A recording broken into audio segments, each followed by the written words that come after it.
Hey, welcome back, guys. So today on this video, we are talking about your Wave apps, and more specifically, I'm going to quickly answer a question I keep getting a lot on my other video, and that is, how do you set up a recurring invoice with your Wave apps? So let's go ahead and talk about this. First off, guys, real quick video, not too many steps involved, so be sure to stick around to the end of the video. But why would you want to set up recurring invoices with your Wave apps anyways? Well, that's pretty easy. If you're running an online business, you know that sometimes your customers pay you monthly, and there's a couple of different problems with that. One is you go in every single month and you have to type up the invoice. So it's not a huge amount of time, but it's time consuming. Also, second, you have to chase them down for a payment. But with Wave apps, you can go ahead and set up a recurring invoice to go out automatically, and you can even set up the customer's credit card to bill automatically. Whatever the case is, it's a pretty easy process. It's handled here in your Wave apps dashboard. Check my video description. I'll try to leave the written instructions there as well. But I've already logged into my Wave apps, and this is the home screen. Now here on the home screen, if you want to set up a recurring invoice for one of your customers, you can't convert a regular invoice into a recurring invoice, at least not at the time of the recording of this video. So you'll have to set up a new invoice specifically for recurring. So here on the left, click on sales and payments. Once you do that, you'll see a drop-down menu. Normally you're going to click on invoices, but don't click there. You want to click on recurring invoices. Okay, once you do that, they're going to give you a little bit of information on recurring invoices, but you want to click here, create a recurring invoice. Okay, once you do that, you can go ahead and set up the invoice. It's similar to setting up a regular invoice. So let me go ahead and add a customer here.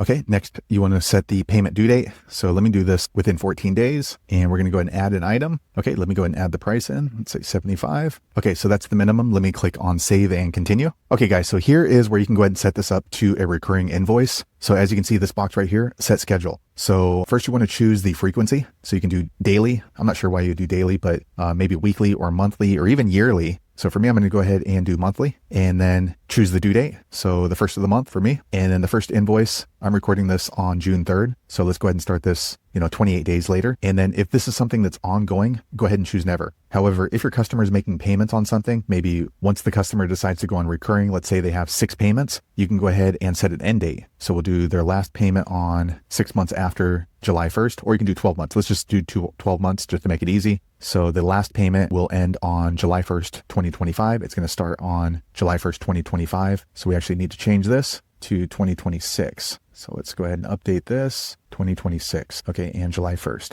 Okay, now we change that. Okay, here you want to go ahead and choose their time zone. Once you've done that, click on next. Okay, so this is really important. So this, you can set up automatic payments. So if you leave it right here, what's going to happen is your customer is going to receive an email from Wave Apps asking them to authorize the recurring payment. So make sure you warn your customer that they're going to receive that, and then they're going to have to authorize that. However, if you have them on the phone, you can go ahead and set it up. So just click here on add credit card, and here you can go ahead and edit and add in their credit card information, and then click on next. Okay, once you do that, verify the email, and then you can add a note into your customer about this recurring invoice. So there you have it, guys. If you're wondering how to set up a recurring invoice in your Wave apps, that's the easiest way I know how to do it. If you know an easier way, be sure to leave a comment below. Let the rest of us know how you did it. Hopefully you found that video useful. If so, click thumbs up, or maybe consider subscribing to my channel, and I hope to see you on the next video. Thanks again for watching.